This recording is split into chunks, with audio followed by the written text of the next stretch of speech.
The blood-red sun sank low over the dusty horizon of Silver Creek, Arizona territory, as Gabriella Sawyer's trembling hands lowered the last shovelful of dirt onto her husband's grave.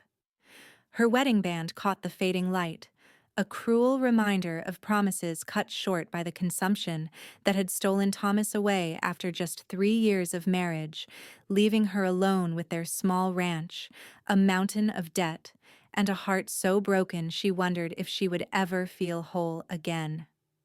It was 1879, and the West was no place for a widow of 25 with no family to speak of. The townsfolk had been kind enough, bringing food and offering condolences, but their sympathy wouldn't pay the bank or keep the cattle fed through the coming winter. As Gabriella stood in the shadow of the cottonwood tree where she'd buried Thomas, she knew the truth that hung heavy in the air along with the dust from the nearby cattle drive. She couldn't manage the Half Moon Ranch alone, not with her limited knowledge of ranching and the vultures already circling. Sheriff Parker had warned her just yesterday that Harlan Blackstone, the territory's wealthiest cattle baron, had been inquiring about her property. "Just giving you fair warning, Mrs. Sawyer," the sheriff had said, twisting his hat in his hands. "Man like that doesn't take no for an answer. Might be best to consider his offer before things get difficult." But Thomas had loved this land, had bled for it, had died believing they were building something to pass down to children they never had time to create. Selling to a man like Blackstone felt like a second death, one Gabriella wasn't prepared to face. The sound of approaching hoofbeats pulled her from her thoughts. Gabriella turned, wiping her tears with the back of her hand and straightening her black mourning dress. A lone rider approached, his silhouette unfamiliar against the setting sun. His horse, a magnificent chestnut stallion, kicked up dust that swirled golden in the dying light. As the stranger drew closer, Gabriella could make out his features tall and broad-shouldered, with sun-weathered skin and eyes the color of the summer sky. His clothes were trail-worn but clean, and the gun at his hip appeared more a tool than a threat. He stopped a respectful distance from the fresh grave and removed his hat, revealing hair the color of burnished copper streaked with gold from the sun. "Evening, madam," he said, his voice deep but gentle. "I don't mean to intrude on your grief." Gabriella nodded stiffly. "If you're looking for work, mister, I'm afraid I can't hire any hands right now." A small smile touched his lips. "Actually, madam, I believe I might be looking for you. Are you Mrs. Gabriella Sawyer?" "I am," she replied cautiously, one hand instinctively reaching for the small derringer hidden in her pocket, Thomas's parting gift for her protection. "The name's Quentin Dawson," he said, swinging down from his horse with the easy grace of a man who'd spent most of his life in the saddle. "I knew your husband." Gabriella's heart stuttered. "You knew Thomas?" Quentin nodded, his expression solemn. "Served with him in the war. I was passing through these parts and heard about his passing. I'm mighty sorry for your loss, Mrs. Sawyer." The sincerity in his voice loosened something in Gabriella's chest. "Thank you, Mr. Dawson." "Most folks just call me Quinn," he said, then nodded toward the ranch house that stood 100 yards away. "If it's not too forward, madam, your horse looks about ready to drop. Might I walk you back to your home before this light's gone completely?" Gabriella hesitated, studying him. His eyes held no guile, just simple kindness, something she'd seen precious little of lately. She nodded slowly, gathering the reins of her tired mare. "How did you know my husband?" she asked as they began the short walk back to the ranch house, the first stars appearing in the deepening blue above them. "We fought at Shiloh together," Quinn said. "He saved my life. Pulled me out from under enemy fire when I took a bullet in the leg." He tapped his right thigh. "Still got a reminder of that day." "That sounds like Thomas," Gabriella said softly. "He never mentioned you." "Some men don't talk much about the war once they're home," Quinn replied. "Can't say I blame them." As they approached the modest ranch house with its wraparound porch and faded blue shutters, Gabriella felt a familiar pang of despair. The place needed repairs she couldn't afford, and the cattle in the south pasture were too few to turn a profit. "Will you be staying in Silver Creek long, Mr. Dawson?" she asked, more out of politeness than actual curiosity. "That depends," he said, helping her up the porch steps. "I'm looking to settle somewhere. Been drifting too long." Gabriella found herself nodding. "Well, there's a boarding house in town, Mrs. Peterson's. She's fair with her rates." Quinn smiled, the expression transforming his weathered face into something unexpectedly handsome. "Much obliged for the recommendation, Mrs. Sawyer." He tipped his hat and turned to leave, but something made Gabriella call after him. "Mr. Dawson, would you, would you care for some coffee before you head to town? It's the least I can offer for a friend of Thomas's." The surprise in his eyes was quickly replaced by warmth. "I'd be honored, madam." That single cup of coffee turned into a conversation that lasted until the lamp oil burned low. Quinn told her stories of Thomas. She'd never heard how he'd kept the men's spirits up with his terrible singing, how he'd shared his last tobacco with a dying soldier, how he'd spoken of the beauty of Arizona and the ranch he dreamed of building. "He wrote me once, after the war," Quinn said, turning his empty cup in his hands. "Said he'd found paradise, and the woman to share it with." He glanced up, meeting Gabriella's tear-filled eyes. "Said he was the luckiest man alive." Gabriella looked away, unable to bear the kindness in his gaze. Not lucky enough, it seems. A comfortable silence fell between them, broken only by the distant howl of a coyote. Finally, Quinn stood. "I should let you rest, Mrs. Sawyer. It's been a long day for you." Gabriella rose as well, suddenly reluctant to see this connection to Thomas walk away. "Will I see you again before you move on, Mr. Dawson?" Something flickered in his eyes. "I expect so, madam. Like I said, I'm considering putting down roots." After he left, Gabriella stood on the porch watching his retreating figure until the darkness swallowed him completely. For the first time since Thomas had drawn his last labored breath, she felt something other than grief, a tiny spark of curiosity about the stranger who had known her husband and had traveled so far to pay his respects. The next morning dawned with the relentless brightness that only desert skies could produce. Gabriella rose early, as was her habit even before Thomas's illness had demanded constant care. The ranch wouldn't run itself, though "run" was a generous term for her desperate attempts to keep it from collapsing entirely. She had just finished feeding the chickens when she spotted a familiar figure by the corral. Quinn Dawson was examining her fence posts, his expression concerned as he tested one that was clearly rotting at the base. "Mr. Dawson," she called, approaching with a mixture of surprise and wariness. "What brings you back so early?" He straightened, wiping his hands on his denims. "Hope you don't mind, Mrs. Sawyer. Thought I might take a look around, see if there's any way I could help before I make my decision about staying in these parts." Gabriella frowned. "That's kind, but I can't afford to hire help." Quinn shook his head. "Not looking to be hired, madam. Just paying a debt to an old friend."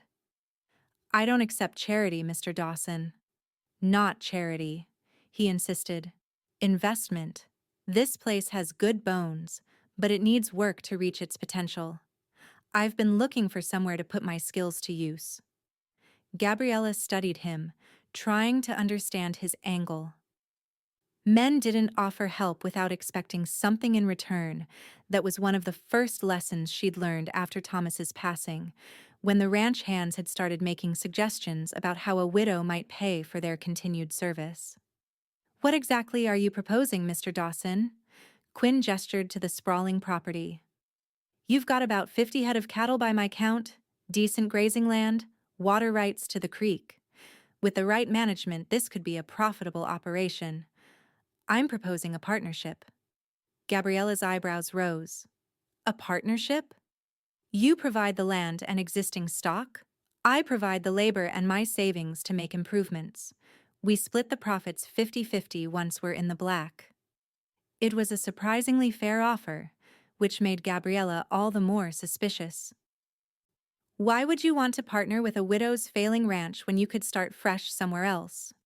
Quinn's eyes held hers steadily. Because Thomas Sawyer saved my life, and I never got to repay him. Because this land meant everything to him, and because I'm tired of drifting with nowhere to call home. His honesty disarmed her. Still, Gabriella wasn't naive. I'll need time to consider your offer, Mr. Dawson, and I'd want something in writing, witnessed by the town lawyer. A smile spread across his face. I wouldn't expect anything less, Mrs. Sawyer. You take all the time you need. Meanwhile, that fence post won't fix itself, and I've got nothing better to do today.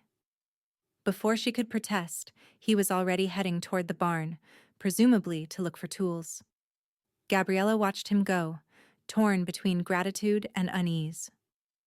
A partnership would solve many of her immediate problems, but it would also mean sharing Thomas's dream with a virtual stranger. Yet as she watched Quinn expertly replace the rotted fence post over the next hour, Gabriella couldn't deny the relief she felt at seeing competent hands at work on the ranch again. He moved with quiet efficiency, wasting no motion, his strength evident but never showy. By midday, he had replaced 3 posts and was inspecting the chicken coop when Gabriella approached with a canteen of water. "You should take a break," she said, offering him the drink. "The sun's fierce today." He accepted with a nod of thanks, drinking deeply before handing it back. "Your roof's got some loose shingles," he observed, nodding toward the house. "Might want to fix those before the rainy season hits." "Add it to the list," Gabriella sighed. "Everything seems to be falling apart at once." Quinn wiped his brow with his sleeve. "Happens that way sometimes.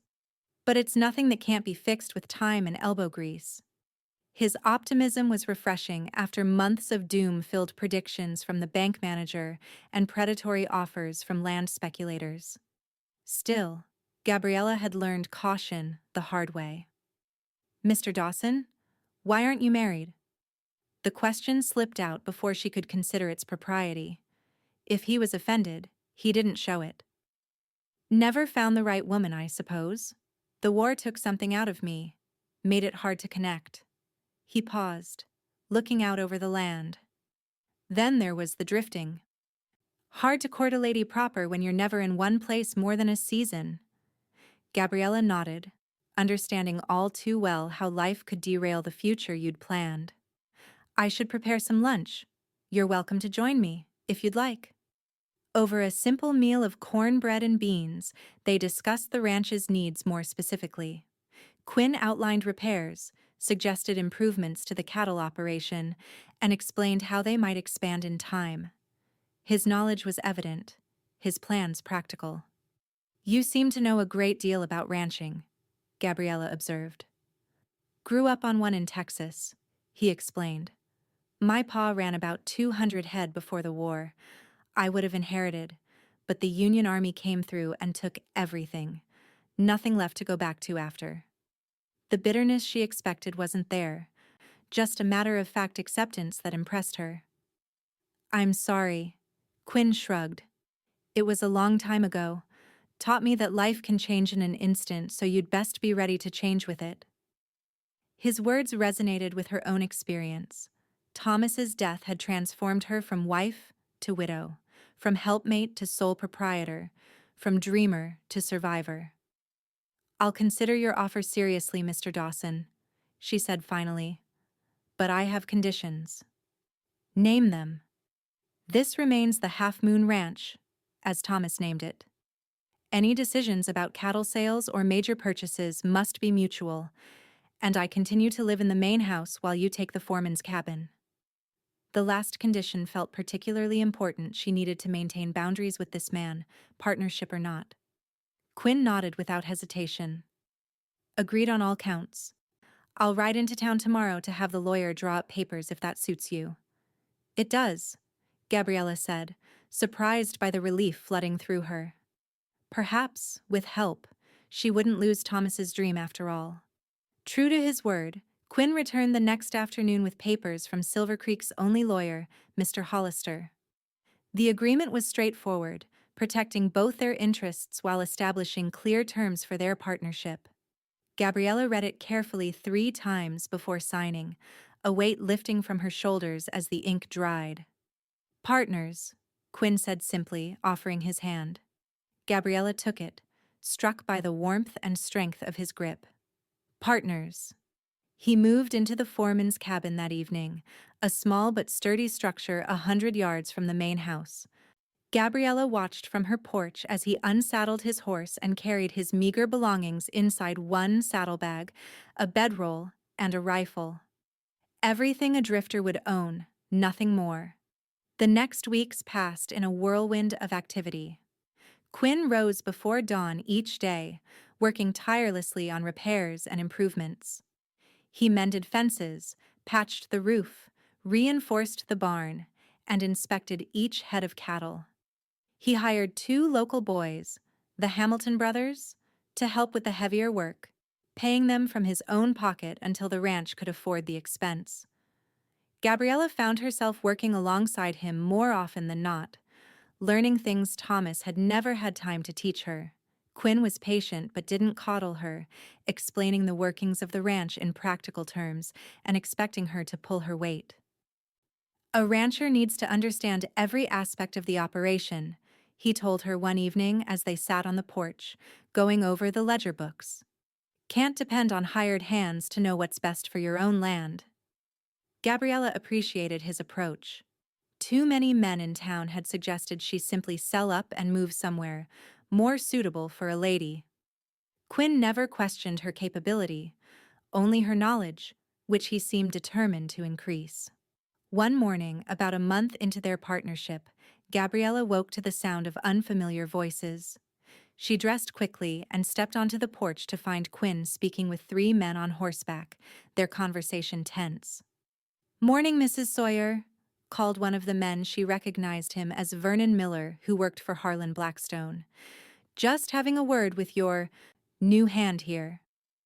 "Mr. Dawson is my business partner, not a hand," Gabriella corrected, coming to stand beside Quinn. "What can we help you with, Mr. Miller?" Miller exchanged glances with his companions. "Mr. Blackstone sent us to deliver a message. He is still interested in purchasing your property, madam. His offer stands at $800, which is generous considering the state of things." Gabriella felt her cheeks flush with anger. The property was worth 3 times that, even in its current condition. "Please tell Mr. Blackstone that the Half Moon is not for sale at any price." Miller's expression hardened. "Madam, Mr. Blackstone doesn't like to be refused. He's expanding his operation, and your land sits right where he needs water access." "That sounds like Mr. Blackstone's problem, not Mrs. Sawyer's," Quinn said evenly. But Gabriella noticed his hand resting closer to his holster. "This land isn't for sale. I suggest you deliver that message clearly." The threat in Miller's eyes was unmistakable. "You're new around here, mister. Might want to learn how things work before you go making enemies." "I know exactly how things work," Quinn replied, his voice calm but cold. "A man respects another's property and takes no for an answer when it's given." The standoff stretched for several tense seconds before Miller finally nodded curtly. "We'll tell Mr. Blackstone your decision. Don't expect him to take it well." As the men rode off, Gabriella released a breath she hadn't realized she was holding. "Blackstone's been after this land since before Thomas fell ill. The creek that runs through the north pasture is valuable, especially in drought years." Quinn nodded grimly. "Men like that don't give up easily. We should be prepared for trouble." His prediction proved accurate. Within days, they found a section of fence cut and several head of cattle missing. The sheriff investigated but found no evidence pointing to any specific culprit. The following week, their regular supply order at the general store was mysteriously lost, forcing Quinn to ride to the next town for necessities. Through it all, Quinn remained steadfast, neither intimidated nor reckless in his response. He organized night watches, taught Gabriella to shoot more accurately with her derringer, and made connections with neighboring small ranchers who also felt Blackstone's pressure. Despite the challenges, or perhaps because of them, the partnership flourished. The ranch began to take on new life under their combined efforts. The cattle grew healthier, the buildings sturdier, and for the first time since Thomas's illness, Gabriella found herself thinking of the future with hope rather than dread. She also found herself increasingly aware of Quinn as a man, not just a business partner. His quiet competence, his unwavering respect for her opinions, and yes, the way his shirt clung to his broad shoulders when dampened by honest work, all of it crept past the walls of grief she'd built around her heart. One evening in late September, as they sat on the porch watching a spectacular sunset paint the sky in shades of orange and purple, Quinn turned to her with unusual seriousness. "Cattle prices are good right now," he said. "I think we should drive our market-ready stock to Tucson next week. Could bring in enough to pay off some of your debt to the bank." Gabriella nodded, having already come to the same conclusion. "But that would leave the ranch vulnerable with both of us gone." "I've been thinking about that," Quinn said. "The Hamilton boys are reliable enough to watch things for a few days, and I've arranged for Jameson and Cooper from the neighboring spreads to keep an eye out. They've got their own reasons to want Blackstone kept in check." "You've thought of everything," Gabriella said with a small smile. Quinn's eyes met hers, something unreadable in their blue depths. "Not everything, perhaps." The moment stretched between them, charged with possibility, until Gabriella looked away, her heart beating unnaturally fast. "I should check on the bread in the oven." She fled inside, pressing a hand to her flushed cheek. This wouldn't do. Quinn was her business partner, nothing more.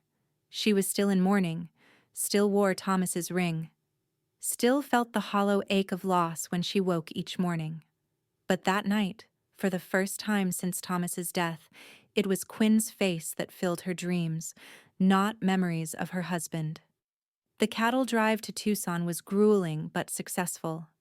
With Quinn's expert knowledge of the market and Gabriella's surprising talent for negotiation, they secured an excellent price for their stock.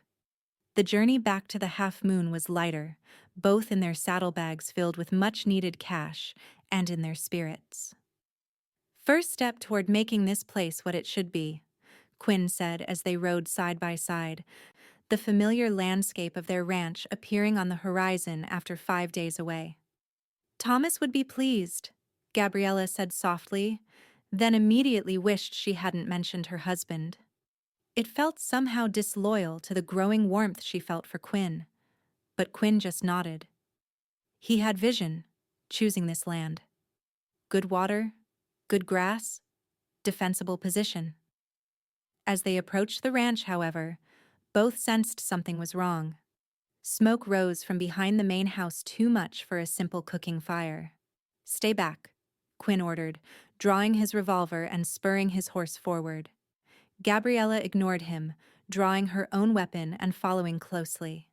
They crested the small rise that overlooked the ranch to find the barn engulfed in flames, the Hamilton boys working desperately with buckets from the well to prevent the fire from spreading. "What happened?" Quinn demanded, leaping from his horse and running to help.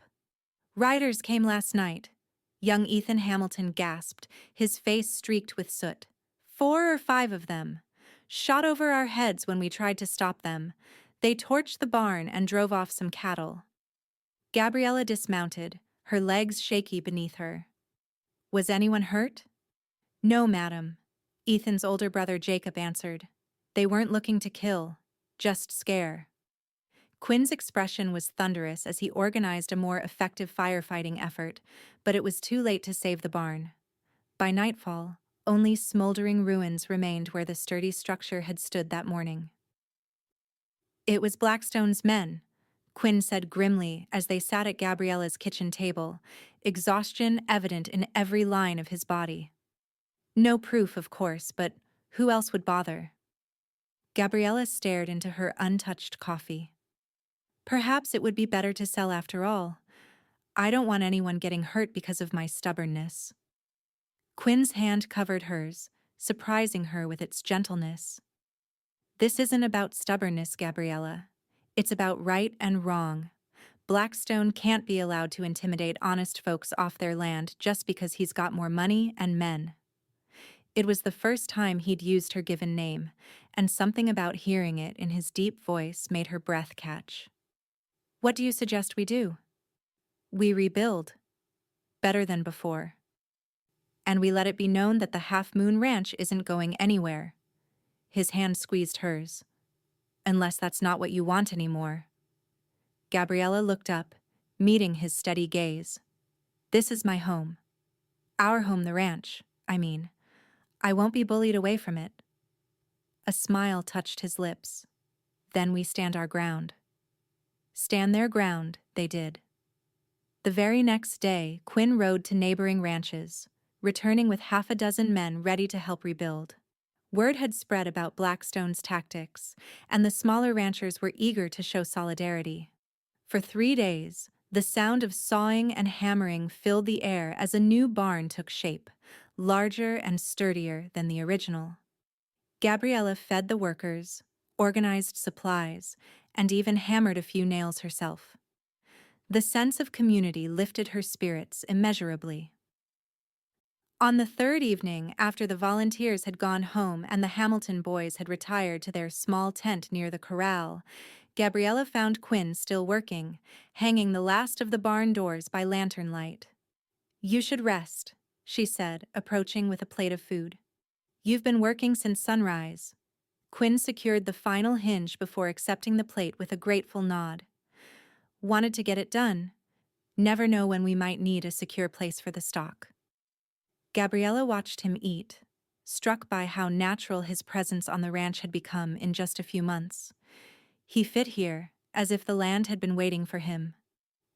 "Thank you," she said softly, "for everything you've done." Quinn looked up, his expression serious. "No need for thanks between partners." "Is that all we are, Quinn? Partners?" The words slipped out before she could stop them, hanging in the night air between them.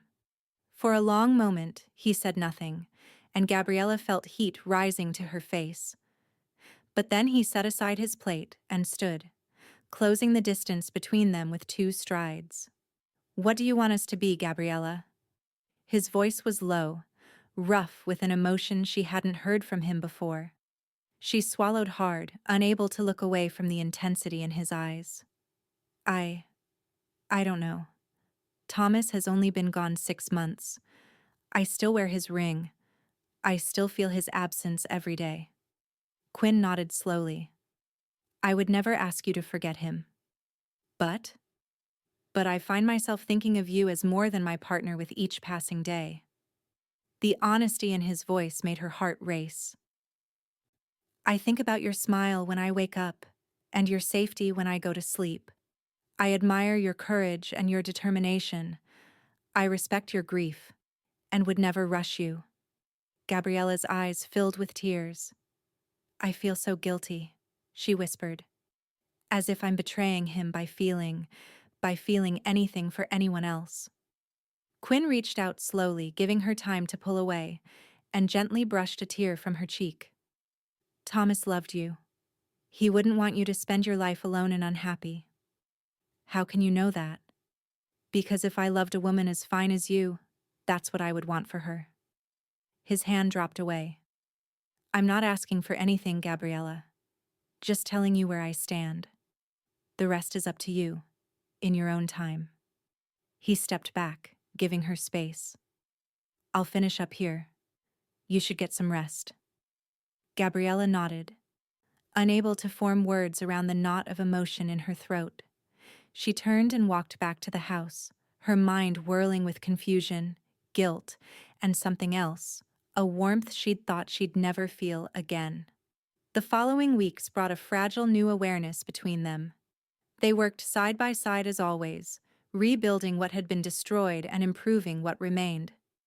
But now there were moments a brush of hands as they passed tools, lingering glances across the dinner table, conversations that stretched late into the evening by lamplight. Gabriella found herself laughing again, something she hadn't done since before Thomas fell ill. Quinn had a dry wit that emerged once you knew him well, and he seemed to delight in surprising a chuckle from her when she least expected it. The threat from Blackstone remained, but it had receded somewhat after the community's show of support. Still, they remained vigilant, never letting their guard down completely.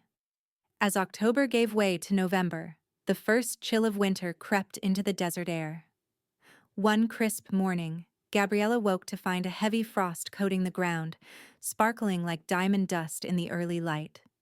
She wrapped a shawl around her shoulders and stepped onto the porch, her breath forming small clouds. Quinn was already at work, leading his horse from the corral toward the north pasture. He spotted her and changed direction, approaching the house with long, easy strides. "Morning," he called. "Thought I'd check the creek, make sure it's not icing over where the cattle water." Gabriella nodded. "I'll ride with you. Give me a moment to saddle up." Together they rode across the frosted landscape, the rising sun casting long shadows behind them. The creek was running freely despite the cold, its surface steaming slightly where it met the chilly air. "Should be fine for now," Quinn said, dismounting to check the depth. "Might need to break ice later in the season." Gabriella remained on her horse, watching him. In the golden morning light, with his copper hair catching fire in the sun, he looked like he belonged to this land as surely as the ancient cottonwoods or the distant mountains. A sense of rightness settled over her, calm and certain. "Quinn," she said softly. He looked up, shading his eyes against the sun. "Yes?" "I've been thinking about what you said. About us." He straightened slowly, his expression carefully neutral. "And?" Gabriella took a deep breath. "I'll always love Thomas. He was my first love, my husband, and nothing can change that." "I know," Quinn said quietly. "But I find that my heart isn't as finite as I thought." She dismounted, standing before him with the creek gurgling gently behind them. "There's room in it for more than memories." The hope that bloomed in his eyes made her breath catch. "Gabriella." "I'm not whole," she interrupted, needing to say the words that had been forming in her heart. "Thomas took part of me with him when he died. I don't know if I'll ever be complete again."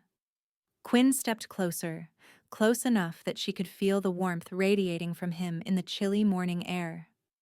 "Then we'll fit together like missing pieces," he said, his voice rough with emotion. "I'm not whole either. The war, the years of drifting, they took things from me I thought I'd never get back. But with you, on this land, I've found pieces of myself I thought were lost forever." Tears blurred Gabriella's vision as he reached for her hands, enfolding them in his larger ones. "I'm not asking to replace what you lost," Quinn continued. "Just to stand beside you, to build something new together." Gabriella looked up into his eyes, finding all the certainty she needed. "I'd like that very much." Slowly, giving her every chance to pull away, Quinn lowered his head until his lips met hers. The kiss was gentle, questioning at first, then deepening as Gabriella responded, her hands sliding up to his shoulders. When they finally parted, both a little breathless, Quinn rested his forehead against hers. "I've wanted to do that since the first week," he admitted with a small laugh. "Even when I was suspicious and standoffish?" she teased, surprised by how natural it felt to be in his arms. "Especially then. You were magnificent, protecting what was yours." His expression grew serious. "I want to court you properly, Gabriella. No rush, no pressure. Just a man and a woman getting to know each other in the way of such things." Gabriella smiled, touched by his consideration. "I'd like that." They rode back to the ranch side by side, a comfortable silence between them, the frost beginning to melt beneath the strengthening sun. True to his word, Quinn courted her with patient determination. He brought her wildflowers gathered from the range, carved a delicate wooden box for her hairpins, and read aloud from a book of poetry on quiet evenings by the fire. He never presumed, always respecting the boundaries of propriety, but his intentions were clear to anyone with eyes to see. The town noticed, of course. Silver Creek was too small for secrets, and the partnership between the widow and the newcomer had already raised eyebrows. Now, as they were seen riding together, dining at the hotel restaurant on rare trips to town, and sitting side by side at Sunday services, speculation ran rampant. Most were supportive, particularly after seeing the improvements to the half moon and Gabriella's return to something approaching happiness. A few traditionalists muttered about appropriate mourning periods, but even they couldn't deny that the widow Sawyer was flourishing under Quentin Dawson's attention. As Christmas approached, Gabriella found herself looking forward to the holiday for the first time in years. The ranch was stable, their partnership was thriving, and her heart felt lighter than it had since before Thomas fell ill. One evening, as they decorated the small pine tree Quinn had cut from the foothills, Gabriella paused, a handmade ornament in her fingers. "Thomas and I made this our first Christmas here," she said, showing Quinn the small wooden star painted gold. "We had such plans, such dreams." Quinn watched her carefully, respecting her moment of remembrance. "He'd be proud of what you've accomplished," he said softly, "keeping the ranch, making it thrive." Gabriella hung the star on a prominent branch. "I couldn't have done it without you." "You'd have found a way," Quinn said with certainty. "You're the strongest woman I've ever known." She turned to him, struck by the admiration in his eyes. "I don't feel strong most days." "That's the thing about strength," he said, stepping closer. "It's not about feeling invincible. It's about continuing forward despite the fear." Gabriella reached up, touching his weathered cheek. "When did you get so wise, Quentin Dawson?" He smiled, turning his face to kiss her palm. "Learned it from watching you." Christmas morning dawned clear and cold, a rare dusting of snow turning the landscape into a wonderland. Gabriella woke early, excitement fluttering in her chest as she prepared a special breakfast and wrapped the gift she'd been working on for weeks, a new leather vest for Quinn, every stitch sewn by her own hands. Quinn arrived at the main house as arranged, a wrapped package under his arm and a bright smile on his face. They exchanged gifts by the fire, Quinn's pleasure at the vest evident in his immediate insistence on trying it on. "It's perfect," he said, running his hands over the supple leather. "I've never had anything so fine." "Open yours now," he urged, watching expectantly as Gabriella unwrapped his gift. Inside the package, nestled on a bed of cotton, lay a silver locket on a delicate chain. Gabriella gasped, lifting it carefully. "It's beautiful, Quinn." "Open it," he encouraged softly. Inside, she found a tiny daguerreotype of Thomas on one side, a younger Thomas in his Union uniform, his smile bright and confident. The other side was empty. "How did you get this?" she whispered, tears gathering in her eyes. "I had it all these years," Quinn explained. "He gave it to me before Shiloh, asked me to deliver it to his family if he didn't make it. When we both survived, he told me to keep it as a reminder that we'd made it through, when so many hadn't." Gabriella's fingers trembled as she touched the small image. "And the empty side?"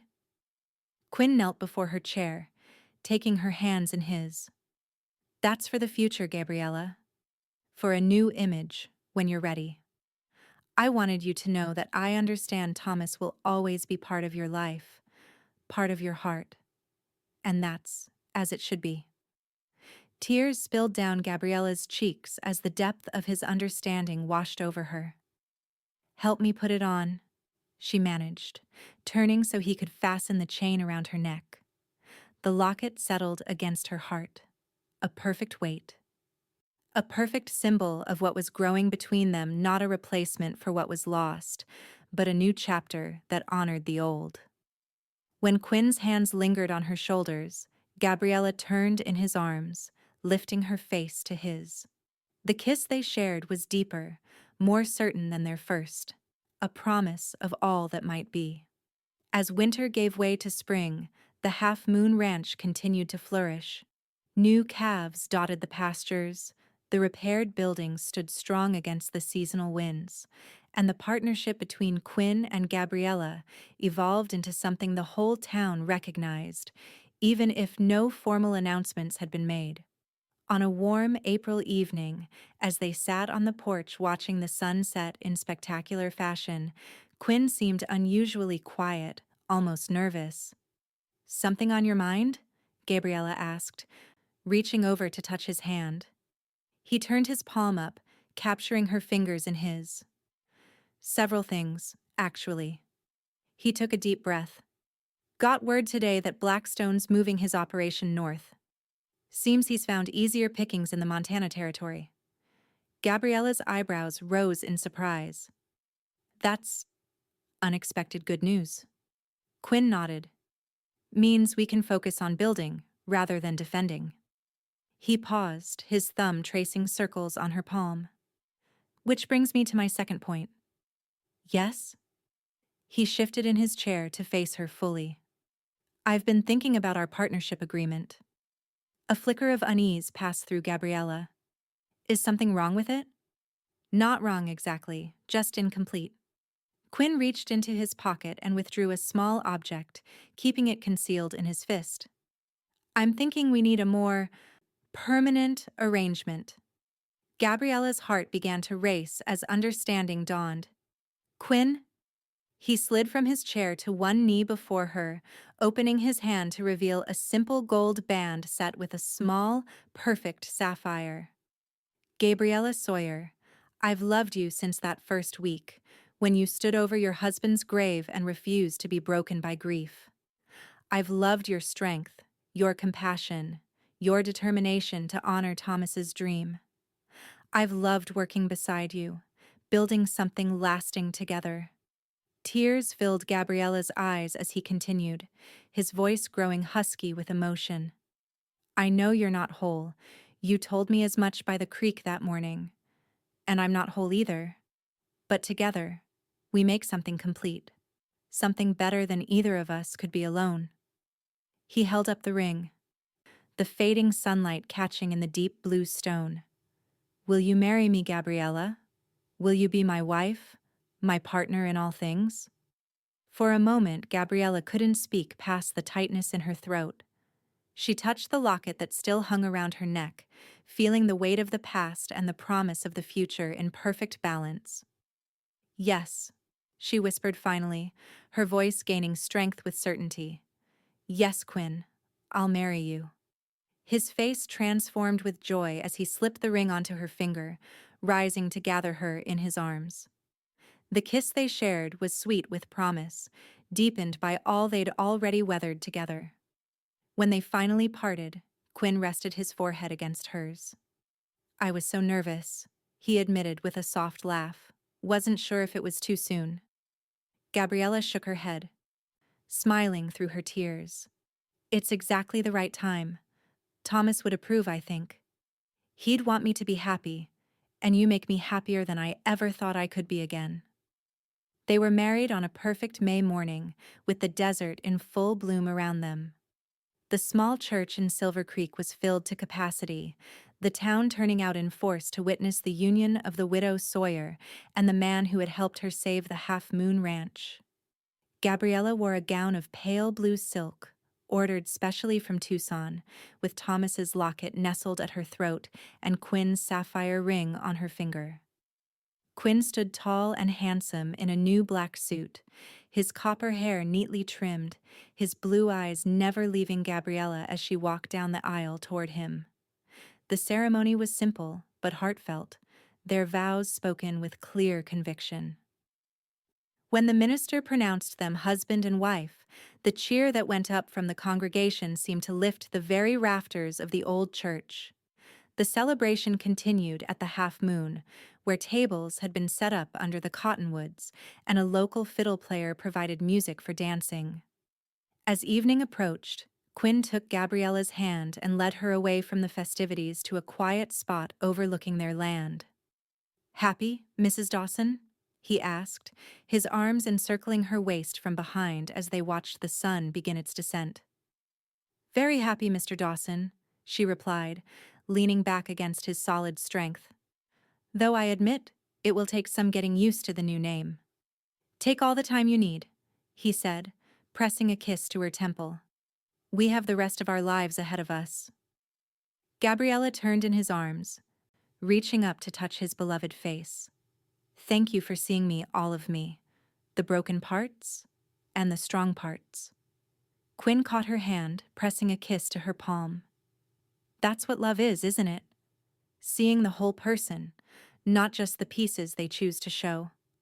As the sun sank lower, painting the desert in hues of gold and crimson, they returned to their guests hand in hand, ready to begin the next chapter of their life together on the land they both loved. In the years that followed, the Half Moon Ranch grew into one of the most prosperous operations in the territory. Under Quinn and Gabriella's joint management, the herd expanded, the buildings were improved, and their reputation for fair dealing spread throughout the region. 2 years after their wedding, Gabriella gave birth to a son they named Thomas Quentin Dawson, honoring both the past and the present. 2 years after that, a daughter joined the family, Elizabeth Rose, named for both their mothers. The children grew strong and capable on the ranch, learning the value of hard work and the importance of family. On quiet evenings when the children were asleep and the day's work was done, Quinn and Gabriella would often sit on the porch that had witnessed so much of their story, watching the stars emerge over their land. Sometimes they would talk of the future of their hopes for the children, of improvements to the ranch, of the changing territory around them as Arizona moved toward statehood. Other times, they would sit in comfortable silence, Gabriella's head resting on Quinn's shoulder, his arms secure around her. In those moments, both would reflect on the journey that had brought them together, a journey marked by loss and grief, but ultimately redeemed by the healing power of love. The locket still hung around Gabriella's neck, now containing 2 images, Thomas on one side, a family portrait of Quinn, Gabriella, and their children on the other. The past and present, coexisting in harmony, just as Quinn had promised on that Christmas morning that had changed everything. They were not the same people who had stood beside Thomas Sawyer's grave that blood-red evening so long ago, a broken widow and a drifting cowboy.